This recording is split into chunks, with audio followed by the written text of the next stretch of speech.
The preview of Module 31 is now here. Keep in mind, it's all still a very much work in progress. The devs have a lot of bugs to iron out, and ultimately we'll ask for our player feedback and potentially change some of the new gear that's coming. Everything that I show you in this video is still a work in progress. There are still 3 weeks before the module goes live. It will come with a new campaign, which of course means a new adventure zone, which will begin the quest line at Sergeant Knox, taking the Harping On quest, and it leads us to the new map section, Thay. In this video, we're going to have a bit of a preview of what the new area is going to look like, check out the new campaign, and ultimately all the new rewards it has to offer, including freaking celestial gear. Yes, they're already doing it. Be aware, New Sharandar will become a legacy campaign. So you should be able to spend like genie gifts to get the progress. And you should be able to get ×2 events for that. The Red Harvest, the Module 31 campaign, a little bit broken here. Again, still a work in progress. And the campaign store doesn't work. So we're going to have to jump to collections. But you can see this is going to give us a fashion headpiece, mount tokens, pres wards, a vanity pet, legendary motes, trade bars, and some astral diamonds. Checking the collections, you can again see there's new weapons, the mythic ones, legendary, and then some campaign store weapons. And this time around, what's really good is all the gear seems to be class unlocked. I'm a rogue. I appear to be able to use any of this gear, any of the sets that I choose. So I can mix and match. I can make a more tanky rogue if I want to. There's then the mythic gear, 3 sets of it too. One dedicated for tank, healer, DPS. That's the same with the celestial.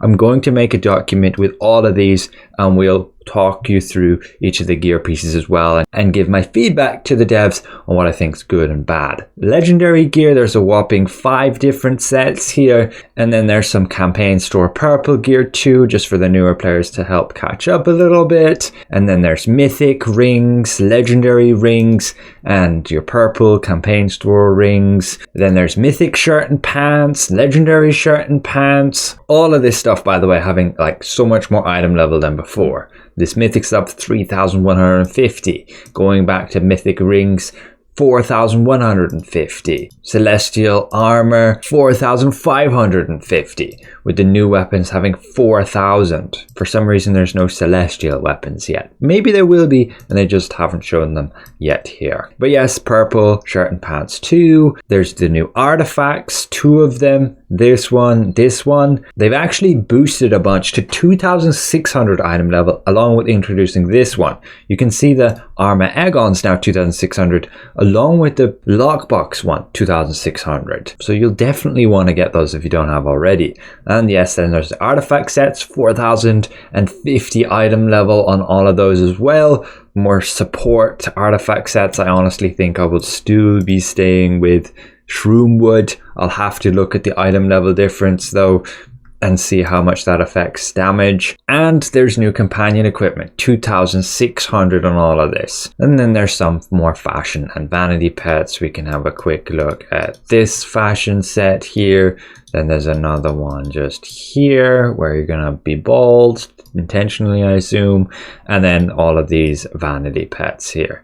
This stag, some guy who's probably a boss, a horse, shambling mound we saw already, a spider, this troll, this monster, this one, and this one. So yeah, an absolute crazy amount of gear coming with this campaign, and a lot of it will come from, again, the mix of the Master Trial, Shackles of Divinity, the advanced one as well, and then the certain zone mechanic here where we'll get the companion equipment along with the artifact set and fashion and heroic encounters, and then the campaign store. It looks like so far here that the rings would be unbound, as they say they're only bound on equip. That could be very interesting. Same with the artifact, only bound on equip, but the artifact set bound on pickup. Everything else in terms of the armor, that's all bind on pickup. In advanced, armor is all bind on pickup, with the rings then as well saying they're only bind on equip. So maybe we'll be able to sell those. But let's have a quick look at this intro. So we're just in this section here I assume we're just gonna have to fight some monsters. Let's just make our way through all these gnolls. There is a chest. Did they update them? Nope. Still trash. And this should be like a boss. Okay, it's just more of a cutscene with some guy's wagon stuck in the mud. And the boss then appears now. Let's get rid of you. There we go. All of this is just story solo questing, so it's supposed to be pretty easy. And then we travel out of here, and I assume make our way into Thay, unlocking the Tower District.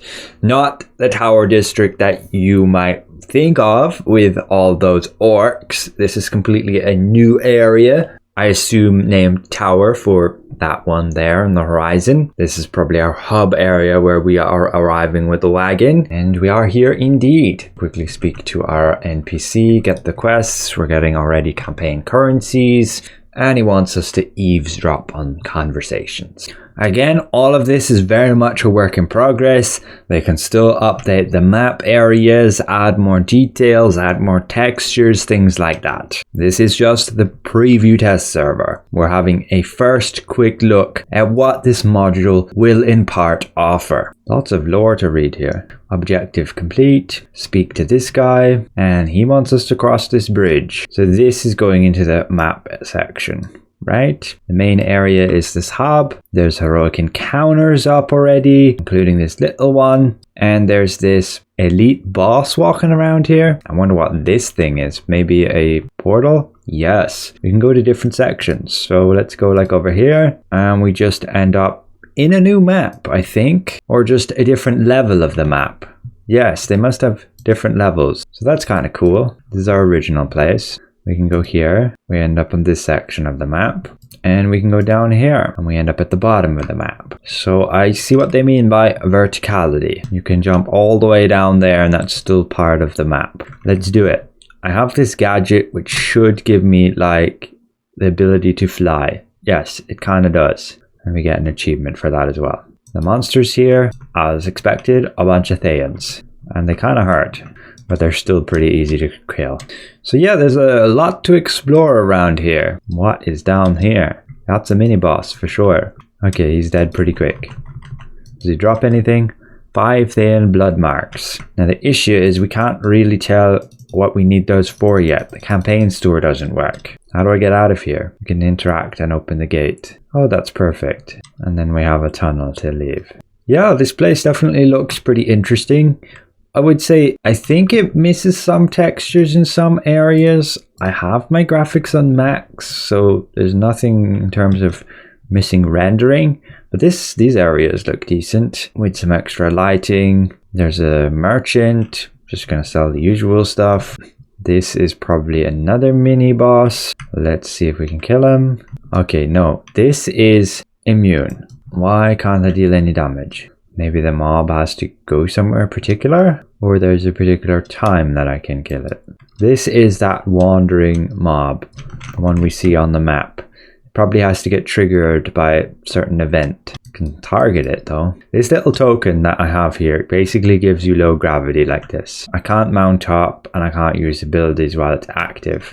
But it's basically going to give you a bunch of extra campaign currency, and it's probably going to be the one that's available in the Zen Market pack when this update drops. Now keep in mind, this module will come with a new trial, and we can't yet access that trial. It will very likely have on the mastered level 5,000 more item level than the previous mastered dungeon.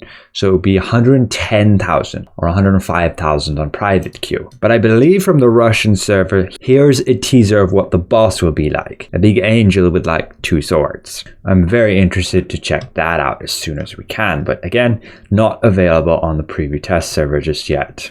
I personally don't know a whole lot about Thay. I've never went there in like a D&D campaign, but this place does look very interesting. I don't know how much of a good representation it is, but it's quite cool and pretty unique compared to any of the other content they've come out with. But again, it's just an adventure zone, and for many of you, I believe it is just a method to get new gear. You might get annoyed at the sheer amount of verticality in this area, but it will take some adventuring to find the ways up. It's easy to get down, but yes, you're going to have to find lots of different pathways to get back up. And there is still those teleport points as well, which you can take. You see like the doors here. Now, if we are in the hub area, we should be able to find the campaign merchant, the supplies merchant, the seals trader, which still sells the same old stuff. And this should be the campaign merchant.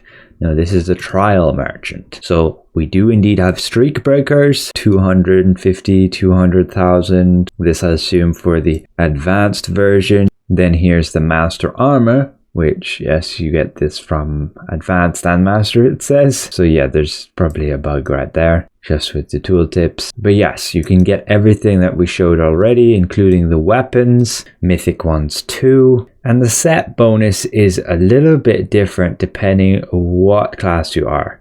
Like for rogue, it's when I deal combat advantage damage, I gain a chance to gain accuracy or combat advantage for 10 seconds. Warlock just seems to be gaining a small damage boost when you're 50 feet or further away. Paladin, when you're struck by a critical strike, you gain crit avoidance. Ranger, increase your crit severity up to 5%. Fighter, when you use a daily power, you pull enemies towards you. Barbarian, when you use a daily power, you deal 300 magnitude around you. Cleric, when your health is above 50%, you gain 7.5% more forte. When it's below that, you gain that in crit strike. Wizard, when you kill an enemy, you gain 5% more damage. And Bard, when you're using encounter power, you have a chance to gain crit severity. So these weapons do not look great at all. They just have 4,000 item level. They don't even appear to have base damage. Okay, they do 100. But these appear to be just stepping stone weapons. Again, we'll get into more details in terms of all this gear and the different bonuses on them in a separate video. But where's the campaign merchant? Here? I believe so. So this is all the purple weapons and the artifact set with their new enchantments.